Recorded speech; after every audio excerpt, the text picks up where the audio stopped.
A Bíblia diz no livro de João, no capítulo 16, nos versículos de 1 a 33. Falo essas coisas para que vocês não se escandalizem. Eles expulsarão vocês das sinagogas. E até chegará a hora em que todo aquele que os matar pensará que, com isso, está prestando culto a Deus. Aqui, o Senhor Jesus está alertando, avisando seus discípulos que haveria um tempo em que perseguir, torturar, prender, matar, fazer mal para cristãos, para seguidores de Cristo, seria uma forma de devoção, de piedade, de culto a Deus. Sabemos que em nome da religião, muitas atrocidades foram feitas ao longo da história. A humanidade justificou mortes, prisões, torturas, maldades em nome da religião.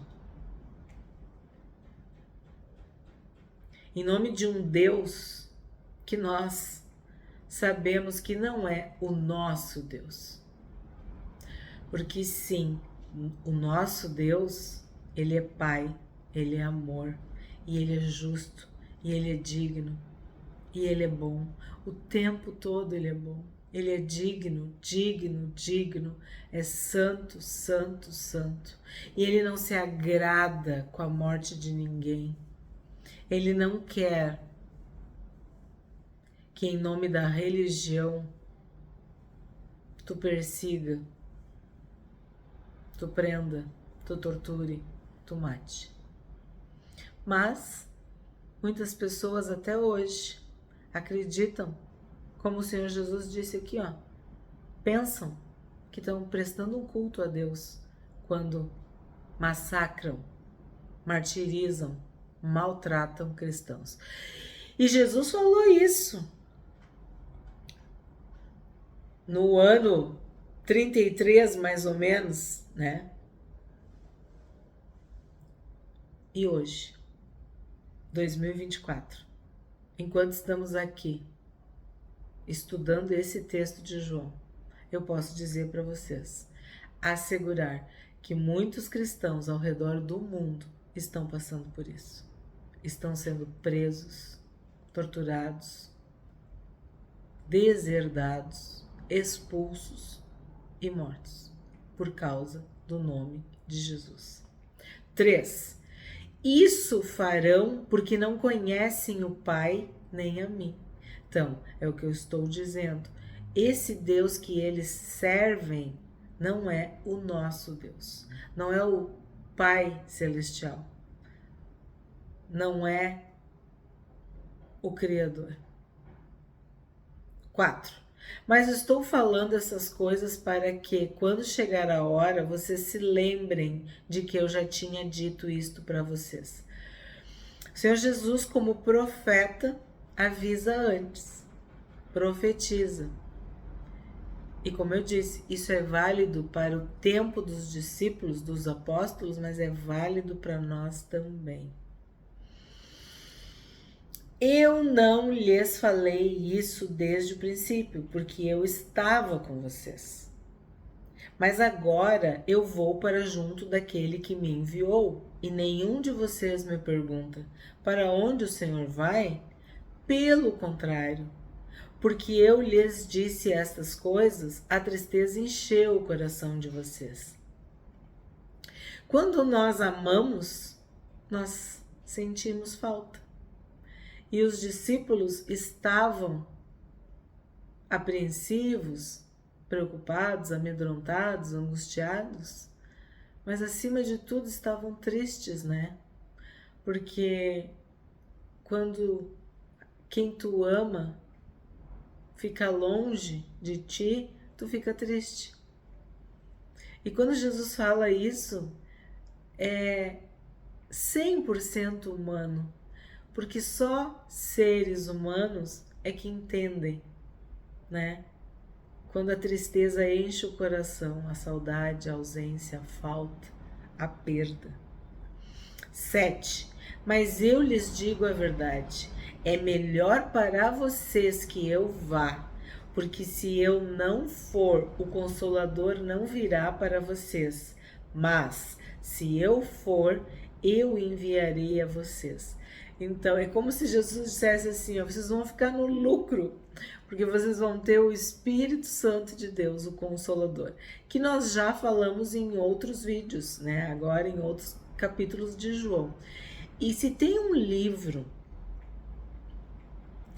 que apresenta a Trindade, é João. Tem outros livros da Bíblia, mas João, ele fala muito do Espírito Santo. Lembra que eu falei para vocês do Evangelho espiritual? Mais uma característica. Ele dá muita ênfase ao Espírito Santo, ao Espírito da verdade, ao Consolador. Então, os nomes que o Espírito Santo recebe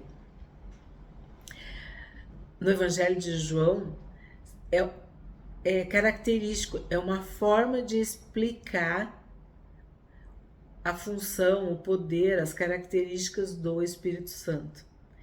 E aqui, novamente, o Senhor Jesus está chamando o Espírito Santo de Consolador. Então, vocês estão tristes? A tristeza encheu o coração de vocês? Eu vou dar para vocês um Consolador. Eu vou deixar com vocês um Consolador. Alguém que vai confortar, consolar, fortalecer o coração de vocês. 8. Quando ele vier, convencerá o mundo do pecado, da justiça e do juízo. Essa é uma das maiores atribuições do Espírito Santo. E isso é uma lição para nós.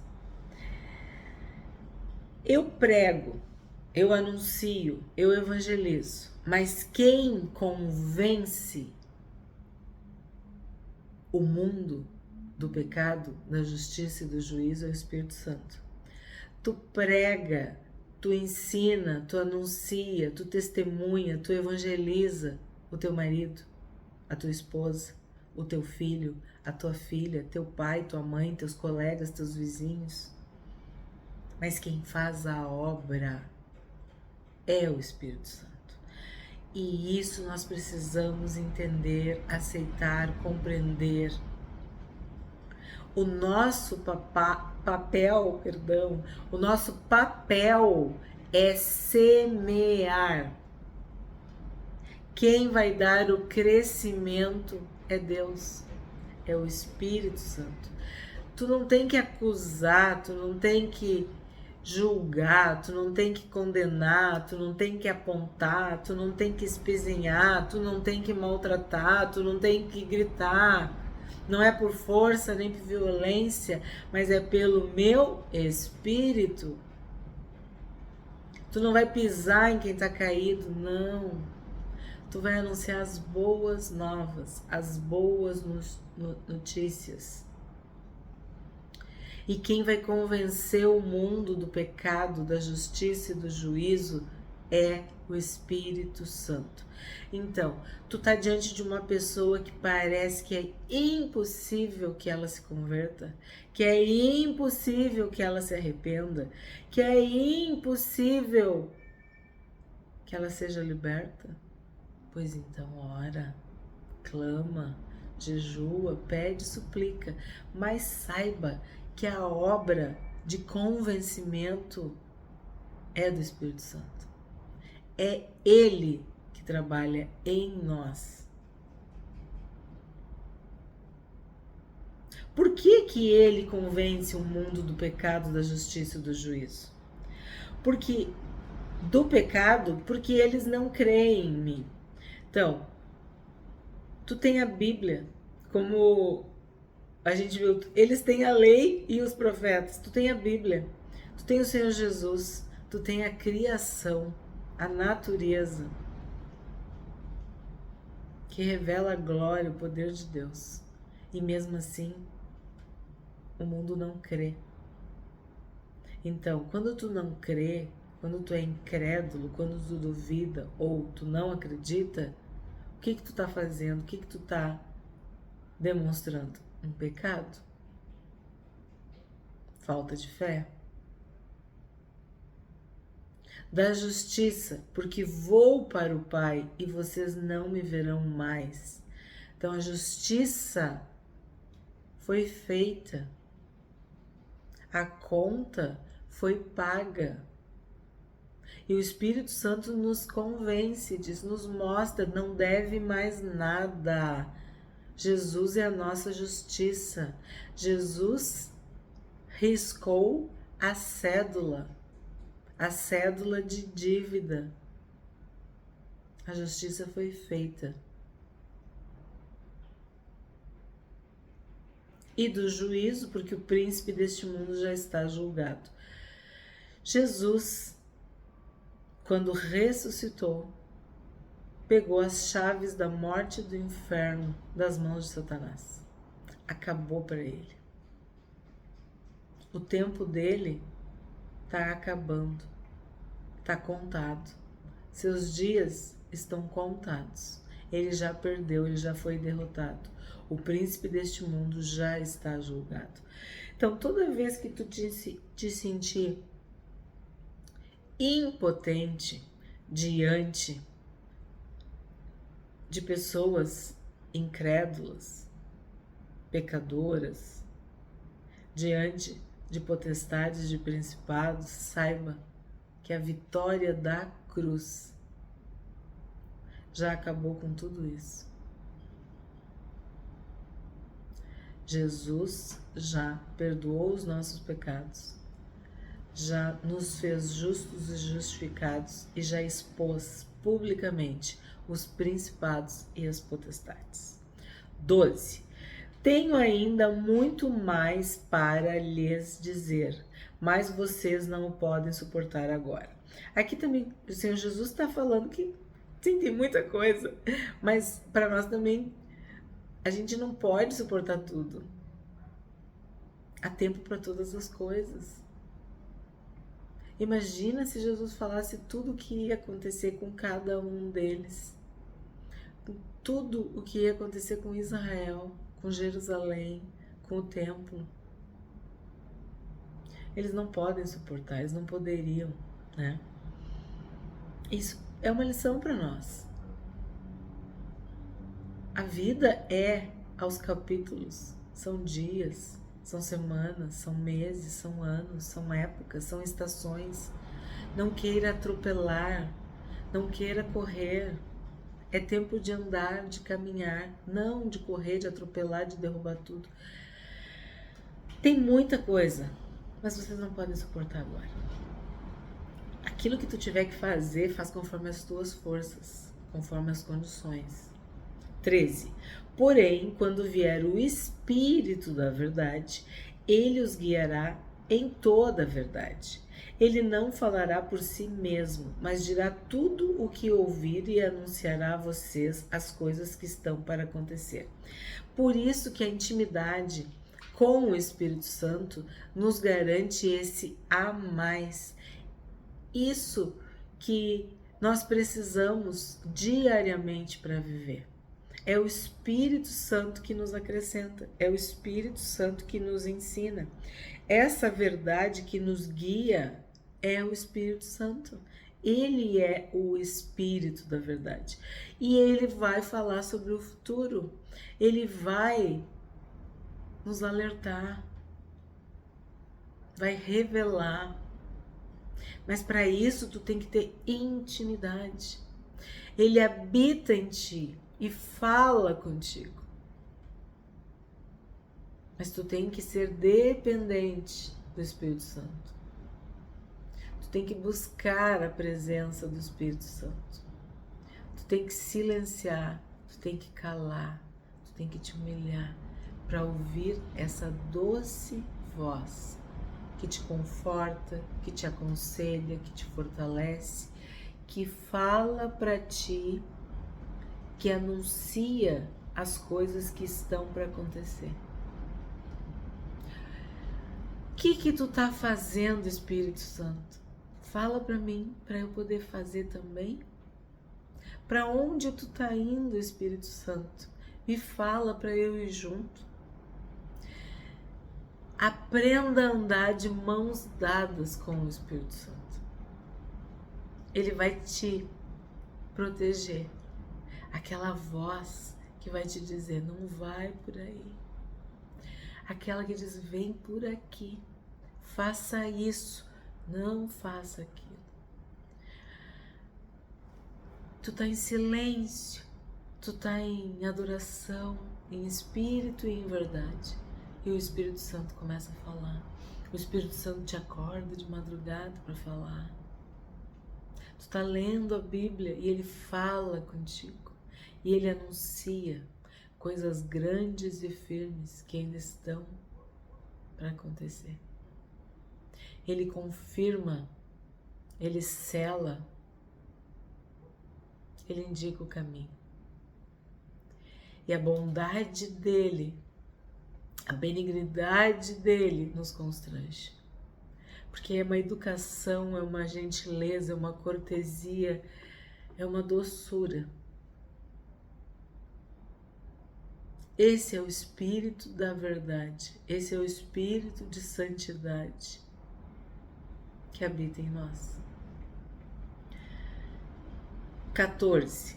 Ele me glorificará, porque vai receber do que é meu e anunciará isso a vocês.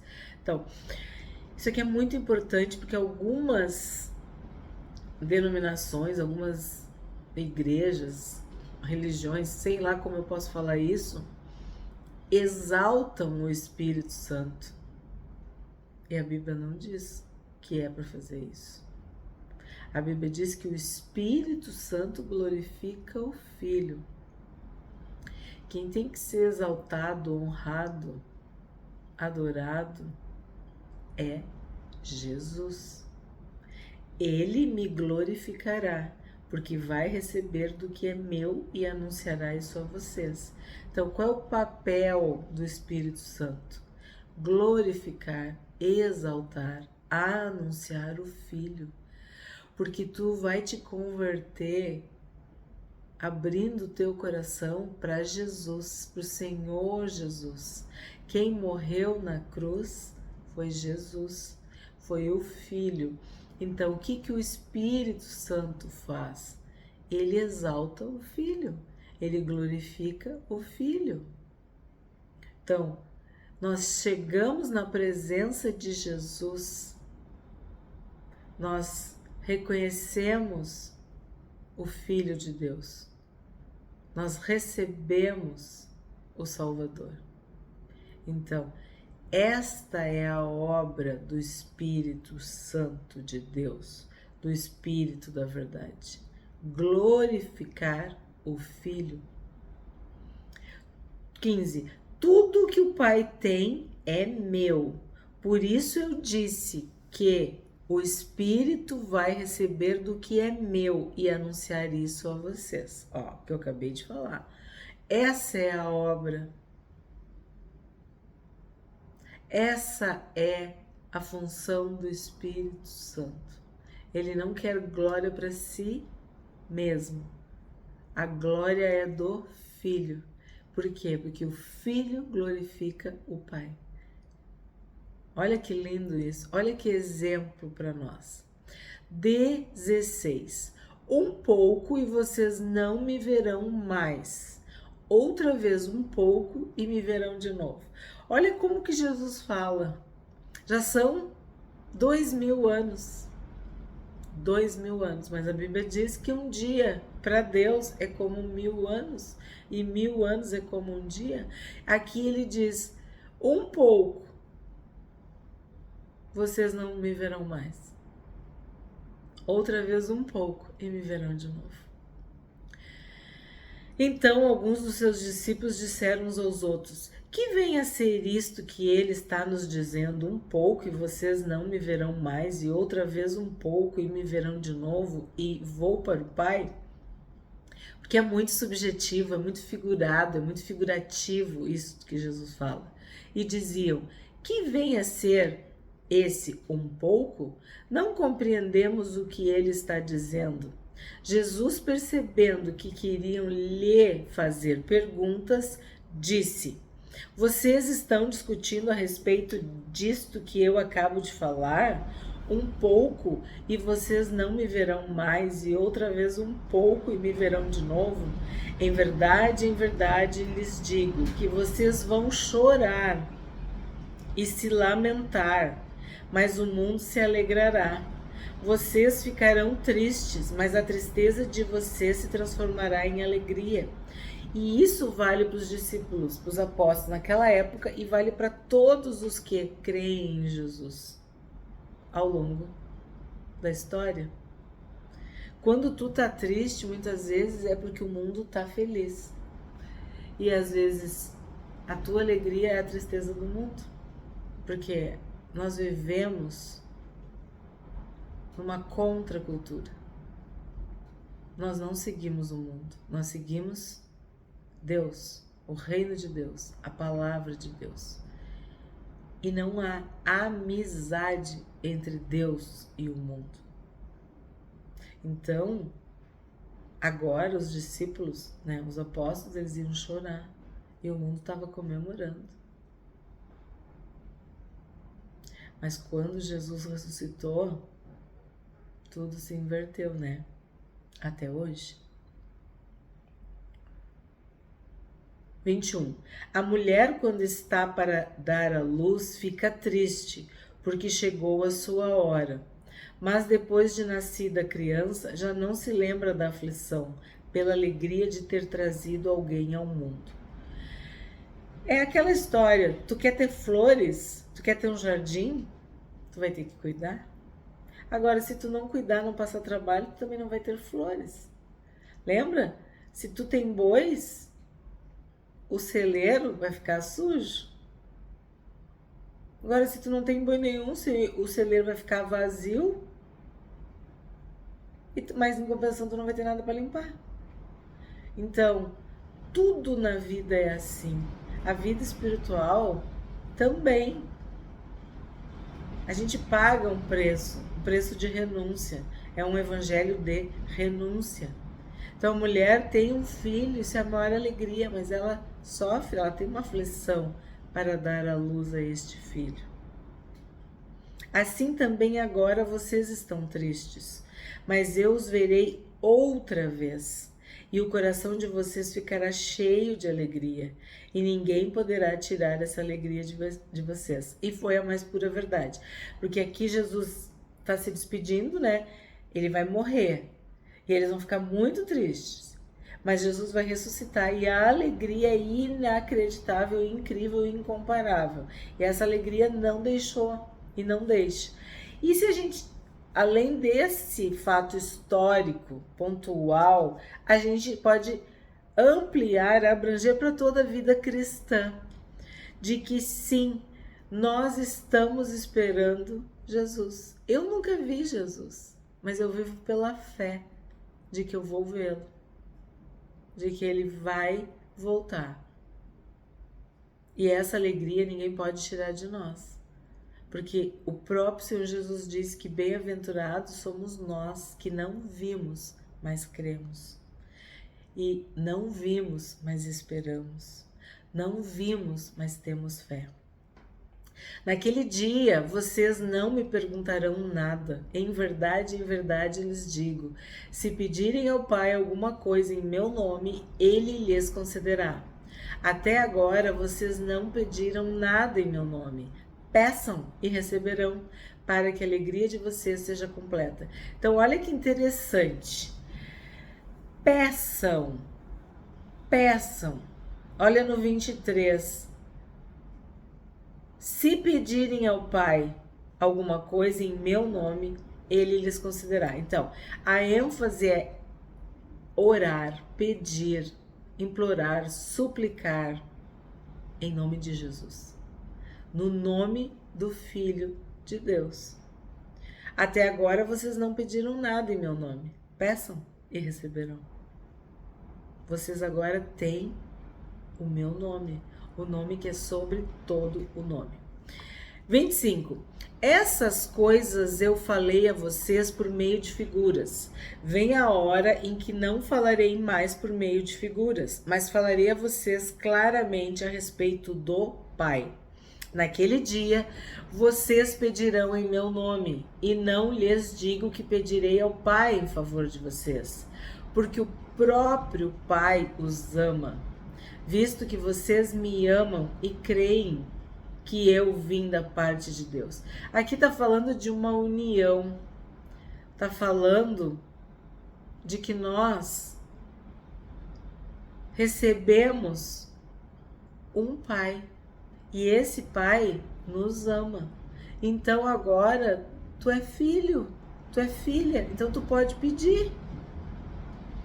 Vim do Pai e entrei no mundo, mas agora deixo o mundo e vou para o Pai.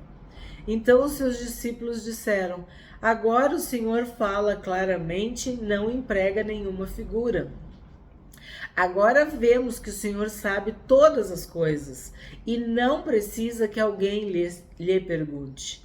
Por isso cremos que o Senhor veio de Deus. Jesus respondeu: vocês creem agora? Eis que vem a hora e já chegou, em que vocês serão dispersos, cada um para a sua casa, e vocês me deixarão sozinho. Mas não estou sozinho, porque o Pai está comigo. Então, Jesus de novo, ele está falando da sua morte e da fuga, do abandono que ele vai sofrer dos apóstolos, né, dos discípulos. Mas ele está dizendo que o Pai não vai deixar ele sozinho. Não estou sozinho, porque o Pai está comigo. Falei estas coisas para que em mim vocês tenham paz. A paz que excede todo entendimento. A paz que só Jesus dá. No mundo vocês passam por aflições, mas tenham coragem. Eu venci o mundo. É a certeza de que não estamos e não estaremos sozinhos. Assim como o Senhor Jesus venceu, triunfou, nós também venceremos e triunfaremos, porque nós temos a salvação em Cristo, o nome de Jesus e o Espírito Santo de Deus habitando conosco. O que a gente aprende com esse capítulo 16 de João? O Senhor Jesus disse: se eu não for, o Consolador não virá para vós outros, né? Para vocês. Quando ele vier, convencerá o mundo do pecado, da justiça e do juízo. O Espírito da verdade vos guiará a toda a verdade. Então, quem é que guia a verdade? O Espírito da verdade. Se tu não tem o Espírito Santo, tu não tem a verdade. Jesus é o caminho, a verdade e a vida. O Espírito Santo anunciará as coisas que hão de vir. Ele glorificará o Filho. Tudo quanto o Pai tem é meu. O próprio Pai vos ama. Eu não estou só, porque o Pai está sempre comigo.